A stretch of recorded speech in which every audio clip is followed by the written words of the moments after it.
From minifigures that you can't even take apart to pieces that LEGO themselves call ugly. These are some more of the most hated items LEGO's ever made. Obviously, LEGO has a ton of licensed themes, but sometimes the minifigure adaptations are really bad. In my last hated items video, I showed you Brick, who obviously looks nothing like her character. But this time, I have one that's way worse. Jake the dog from Adventure Time. LEGO made this minifigure back in 2016 as part of the Dimensions theme, and I think we can all agree that he looks nothing like how he does in the show. There's no real way to make him accurate in LEGO, since Jake basically looks like a bean with limbs. But still, this minifigure just feels wrong. Accuracy is the #1 thing people look for when LEGO makes something in a licensed theme, so it's no surprise that everyone absolutely hated the 2020 Hulkbuster from LEGO Marvel. In case you haven't seen the Hulkbuster before, this is what it looks like in the MCU, so LEGO's version really is terrible. Clearly, the suit has a ton of tiny little details, so if LEGO's gonna make an accurate set for it, it needs to have a lot of pieces. The one from 2020 only had 456, so there was no saving it. But LEGO tried again 2 years later. This is their second attempt at the Hulkbuster, and at first glance, it doesn't look that bad, but that's just because the first one was absolutely horrible. Once you see the second version next to the real Hulkbuster, you start to see all the problems. The shoulders are completely wrong, the hands and feet don't look right, and the head still looks really weird.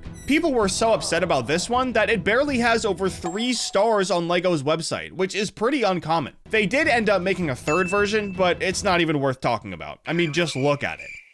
I could talk all day about inaccurate brick-built figures like these 3, but instead, I'm gonna switch gears and show you something different. This thing is called a stud shooter, and it does exactly what it sounds like. It shoots studs. Now, this sounds cool in theory, but there are a few problems with it that people figured out really quickly. First of all, it's super hard to find the studs after you shoot them. I mean, they're studs, so duh. But the second problem is the real reason people hate these things so much. Do you guys remember these blaster pieces? At one point, they were in pretty much every set in LEGO Star Wars, but in 2014, LEGO stopped putting them in sets and replaced them with stud shooters. Now, don't get me wrong, it's not like the blasters disappeared entirely, but for the most part, stud shooters completely took their spot. People grew to really like the blaster pieces over the years, including me, and we were all super upset about them being replaced. Like I said, they aren't completely gone, but this was a change that just didn't need to happen. Another beloved piece that got slowly replaced were base plates, specifically in the LEGO City theme. LEGO used to put these in a bunch of different themes, but in this video, I'm just going to talk about City. One of the main goals of the City theme is to give people enough content to build an entire city out of LEGO. But if you're going to do that, you'd need something to put all the buildings and minifigures on top of, which is why they included base plates. But what are they selling now? Road plates. Obviously, every city needs roads, but these things are $20 a pop and only have one use: a road. This product got a whopping 2.7 stars on LEGO's website, with almost half of the reviews being 1 star. The play experience is a 2.7, and the value for the money is even lower at 2.4. So obviously people aren't very happy with it, and I can see why. Instead of getting to build the road yourself on a base plate, now you get everything handed to you, and get extra pieces that you probably own 100 of. This seems like something that everyone would know is a bad idea, but you'd be surprised by some of the things LEGO's greenlit over the years. One of the dumbest ones by far was making Chinese New Year sets region locked to the Asian Pacific. Chinese culture is pretty big in America. Pretty much every major city has a Chinatown, and we all learned about Chinese New Year growing up in school. Bottom line, the culture is here, so it really is crazy that LEGO didn't let America have it, let alone the rest of the world. This happened back in 2019, and people were absolutely raging online, mostly because the sets were actually really cool, and they all wanted to build them.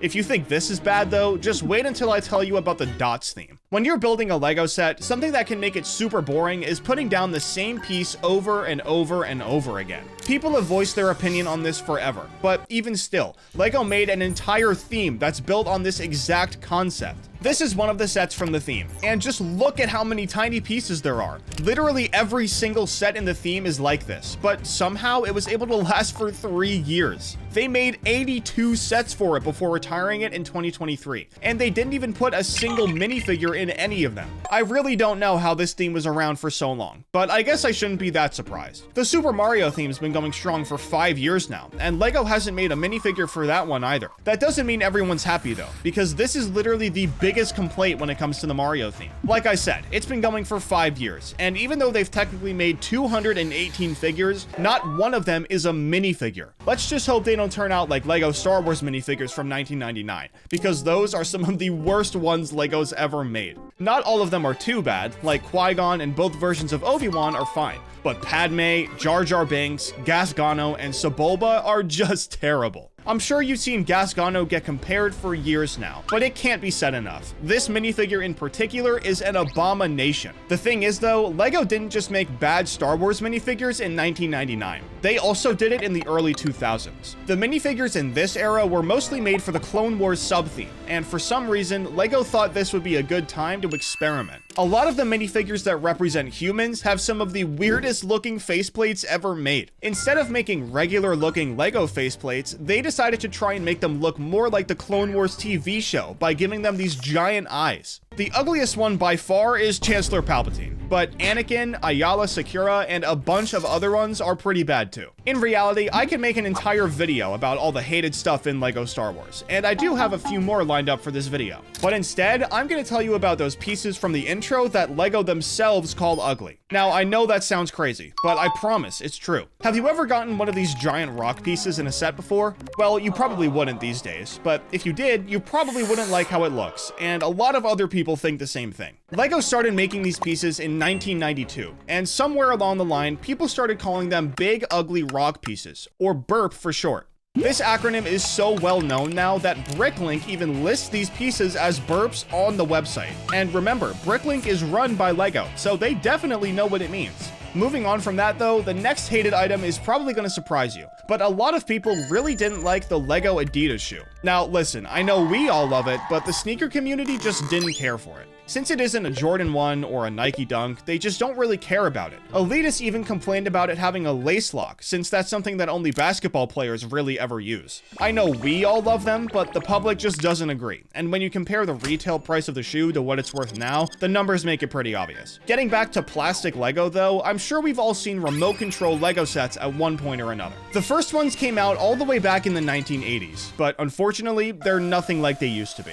When you think of a remote control toy, odds are you imagine using a remote to control it, right? Well, apparently LEGO doesn't think so, because to control RC sets now, you have to download the Control Plus app and use your phone as the remote instead. A lot of people are really upset about this, and they're absolutely valid. Using a remote that doesn't have actual buttons sucks, and isn't anywhere near as fun. One of the most recent sets to use this app is the Liber Crawler Crane, but the remote being a phone is the least of everyone's worries. First of all, the set is $700 for less than 3,000 pieces, so just on that alone, people already hate it. But according to the people who actually bought it, this set has some major quality problems. Apparently, the rear support can be pretty weak if you move it in specific directions, and even though it comes with 6 motors, it's still pretty easy to overload it when you actually lift stuff up with this crane. Obviously, everyone's biggest problem with this set is the price, and even though some people do like it, a lot of us probably won't ever get to make our own opinion because of the price. If you thought this was bad though, just wait until you hear what people think of the new UCS Death Star set. Off rip, I think we're all thinking the same thing.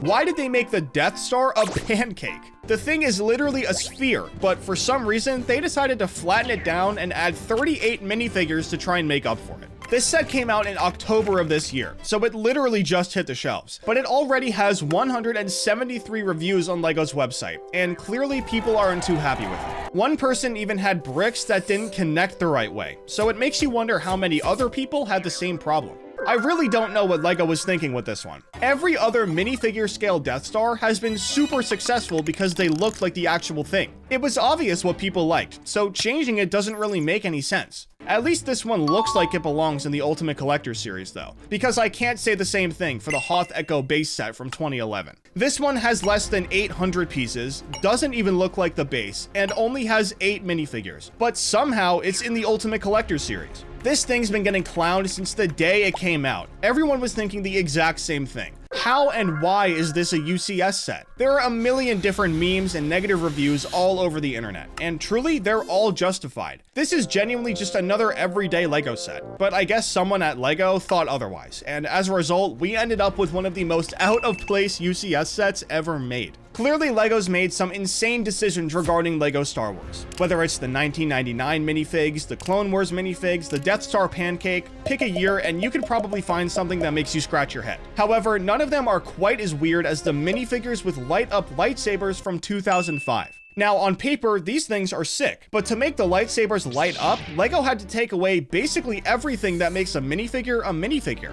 and that's why these things get so much hate. Not because they aren't cool, but because they're wasted potential. The way these lightsabers light up is by pressing down on the minifigure's head, which means there's some sort of cable running from the head through the arm to the lightsaber. Because of this, the head and the right arm can't be taken off, and the lightsaber is part of the arm, so that's stuck in place too. For some reason, the legs also can't be taken off. I'm not exactly sure why, but that's another normal minifigure function that got completely taken away. According to people who own these minifigures, not being able to take all of these parts off makes them super fragile, and apparently they break all the time. See what I mean now? In theory, a minifigure with a light-up lightsaber is sick, but because of 2005 technology, they came out horrible. Anyways, the next hated item I want to show you is actually way different from anything in this video.